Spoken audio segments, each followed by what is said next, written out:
네, 관련해서 코로나19 소식부터 분석해 보겠습니다. 백순영 가톨릭대 의대 명예교수, 김관우 계명대 교수, 장희찬 시사평론가와 함께하겠습니다. 어서 오세요. 안녕하세요. 네, 오늘은 코로나19와 함께 3.1절 집회 소식부터 짚어보도록 하겠습니다. 코로나19 접종 시작됐고요. 방역 계속되고 있습니다. 근데 내일 3.1절을 맞이해서 일부 시민단체들의 이 집회가 예정이 되어 있습니다.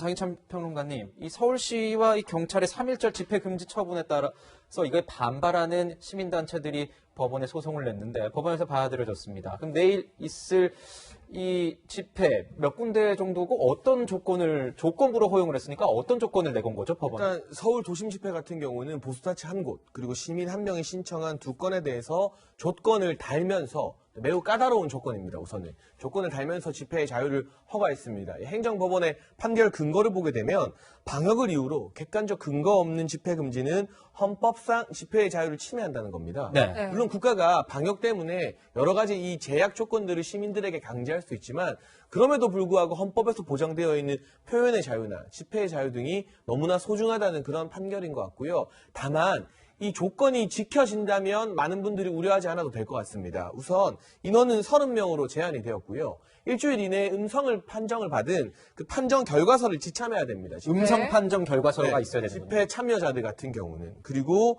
이 경찰의 이 질서 유지손을 준수해야 되는 부분이고 당연히 체온 측정이나 손 소독제 사용 같은 절차를 지키고 또 각 사람당 1.5에서 2m 이상 거리를 계속 유지해야 하는 것인데 이 절차를 반드시 현장에서 잘 지켜야만 이 집회를 하시는 분들의 목소리를 다른 시민이나 국민들도 온전하게 잘 듣지 않을까. 만약 법원에서 내건 조건을 어기고 30명 이상의 많은 사람들이 참석하거나 현장에서 이 법원이 내건 조건, 이 방역 지침을 준수하지 않는다면 이분들이 무슨 말을 하건 상관없이 일단 국민들이 눈살을 찌푸리고 바라볼 것이기 때문에 반드시 이 조건을 지키셔서 법원에서, 행정법원에서 크게 결단을 내린 헌법상 집회의 자유가 준수되는 그런 올바른 모습을 보여주는 3.1절 집회가 되었으면 하고요. 다만 그럼에도 불구하고 3.1절에 이 집회 꼭 해야 되라는 질문을 우리가 할 수는 있습니다. 하지만 이 집회의 자유라는 게 특정 정치 성향에게만 허락돼서는 안 되는 것이거든요. 네, 그렇죠. 민주노총 같은 경우도 이런 절차를 마치고 지난번에 코로나 한창 심할 때 여의도 등지에서 집회를 했었고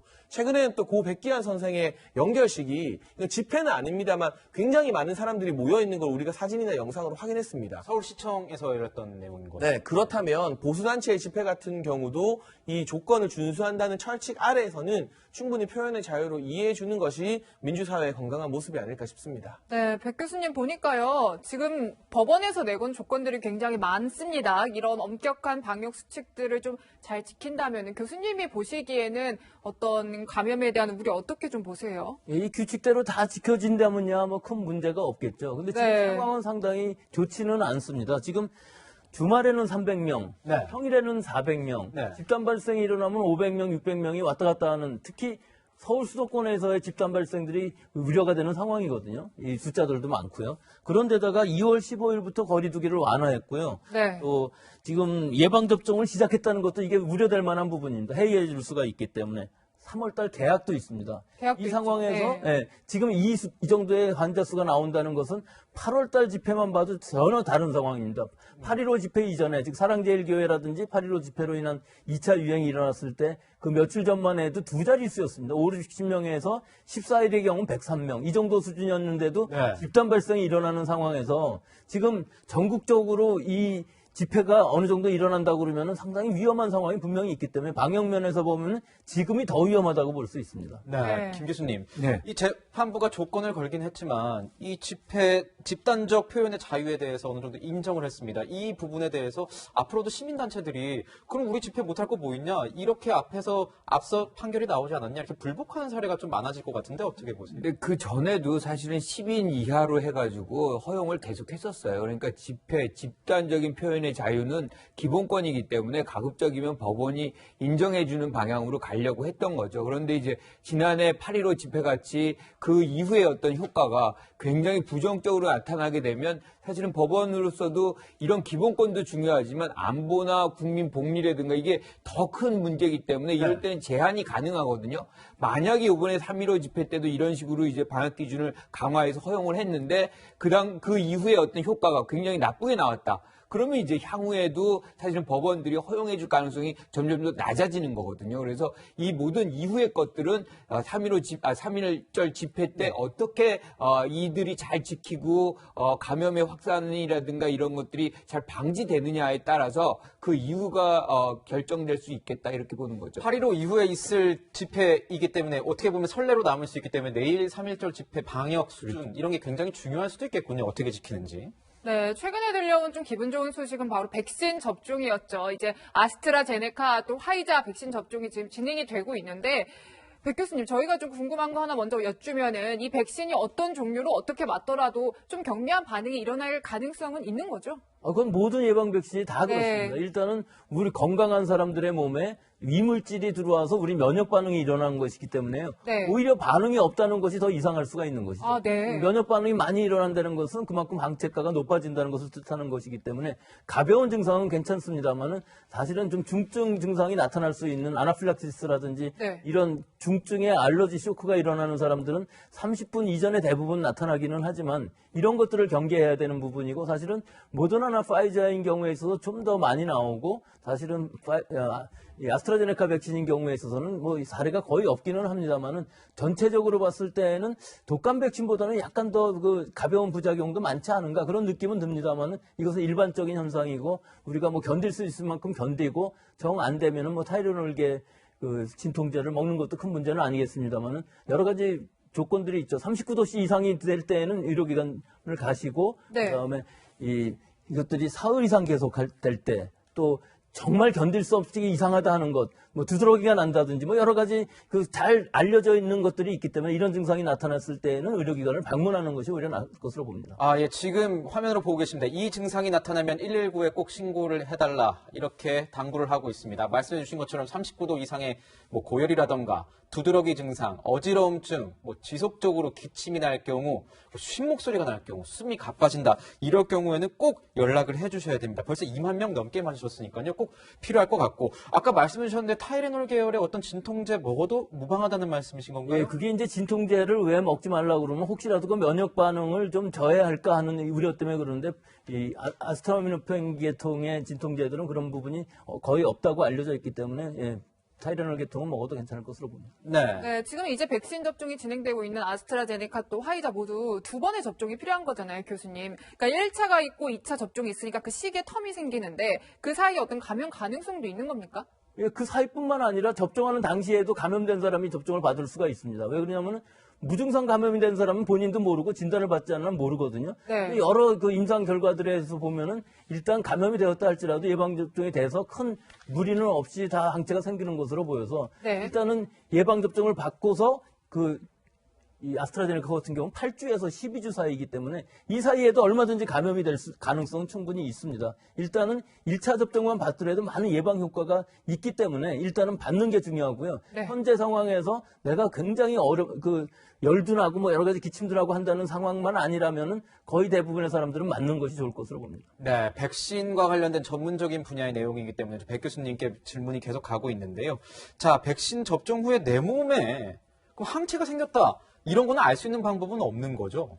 알 수 없는 방법이 없는 게 아니지만은 그것은 전문적인 영역에 들어가죠. 뭐 특히 이 남아공 바이러스에 저항을 할 수 있는 항체냐 뭐 아니냐 이런 것까지 간다 그러면은 이건 굉장한 시설이 필요한 데 가는 것이고요. 일반적으로 항체가가 생겼냐 안 생겼냐는 신속 진단 키트라는 것이 사실은 항체를 측정하는 키트가 있기는 합니다만은 우리나라에서는 승인되지가 않았고요. 해외에서는 이런 것들을 이용해서 검사를 해볼 수는 있습니다만은 정확도는 그다지 크지 않고요. 굳이 검사 안 해도 되는 거죠? 두 번 맞으면. 일반인들 같은 경우에서는 맞은 다음에 항체가 생긴다고 보는 것을 맞는 것이고요. 타당하겠군요. 그 항체가 얼마나 많이 생겨서 예방을 할 수 있는지 없는지는 방역 당국에서 결정하는 문제죠. 그렇죠. 네, 정부에서는 이렇게 백신 접종을 쭉 해가지고 이제 집단 면역이라는 목표를 11월에 세우고 싶어 합니다. 교수님, 저희가 궁금한 거는 11월 목표 가능한 건지 또 이 집단 면역이라는 걸 어떻게 좀 확인하는 건지 궁금한데요. 집단 면역을 확인하려고 그러면 아까 말씀하신 네. 항체가를 다 검사해 볼 수밖에 없지만 모든 국민들을 다 할 수는 없기 때문에 예. 표본 조사를 해서 아마 어느 정도 면역이 되었는지 예방접종 맞은 사람들의 항체가 얼마나 올라가는지는 다 해볼 것으로 보이는데요. 사실 11월까지 한다는 것이 상당히 좀 무리인 부분이 있기는 합니다. 일단 그래요. 18세 네. 이하를 맞출 수가 있어야 되는데 아직 권고 상황이고 파이자만 16세, 17세 맞출 수 있는 상황이고요.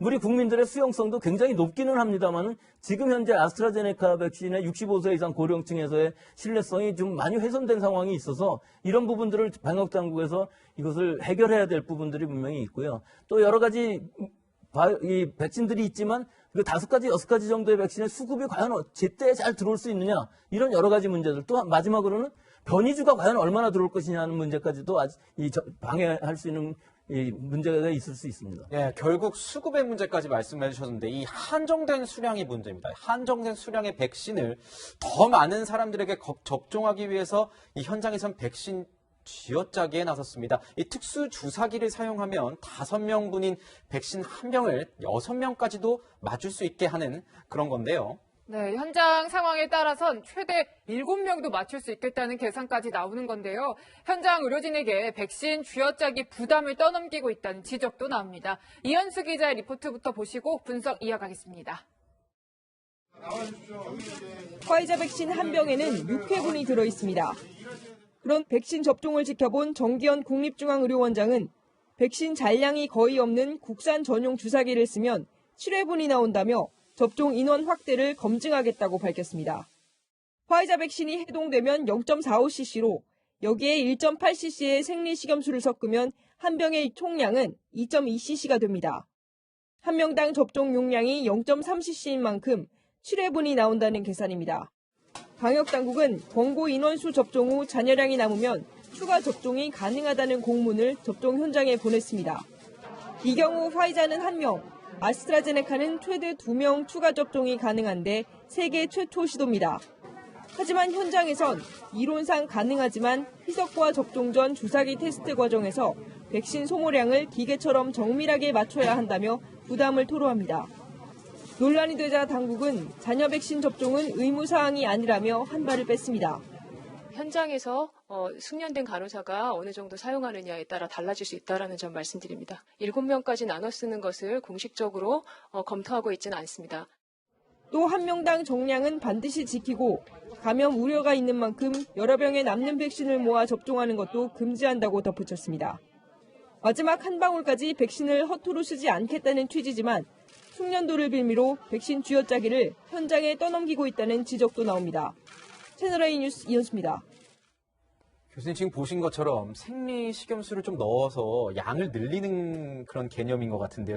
더 쥐어 짜내기 위해서. 이게 괜찮은 건가요? 그건 그렇지는 않습니다. 네, 어떤 건가요? 일단 이해를 잘 못했습니다. 지금. 원액이 네. 0.45ml가 있는데 거기에다가 그걸 해동을 한 다음에 생리식염수로 희석을 하는 과정을 거치는 것인데 네. 이것은 다 정량으로 정해져 있습니다. 정해져 있는 정량이다. 걱정하실 거 없는 거고요. 총량 2.2ml인데 이것을 0.3으로 나누면은 7명이 맞을 수는 있겠죠. 네. 너무나 여유가 없기 때문에 숙련된 간호사가 LDS라는 최소 잔여량 주사기를 사용해서 확실하게 해야만 7번째 사람도 정량을 맞을 수가 있는데 조금 잘못되게 되면 7번째 사람은 정량이 안 들어갈 수도 있거든요. 그렇군요. 그러니까 7회분까지 맞을 수 있는 거는 어떻게 보면 정량적으로 이제 저희가 판단이 가능한 건데 그 뒤에 중요한 거는 이 의료진의 숙련도에 따라서 6번이랄지 7번이랄지가 의료진의 부담이 많아지는 거군요. 원래 이 한 바이알에 5명분이 들어가 있는 것이기 때문에 일본에서는 5명밖에 못 맞히고 6명을 못 맞춥니다. 주사기가 없어서. 그런데 6명이 된 것을 7명까지 늘린다는 것은 상당히 의료진의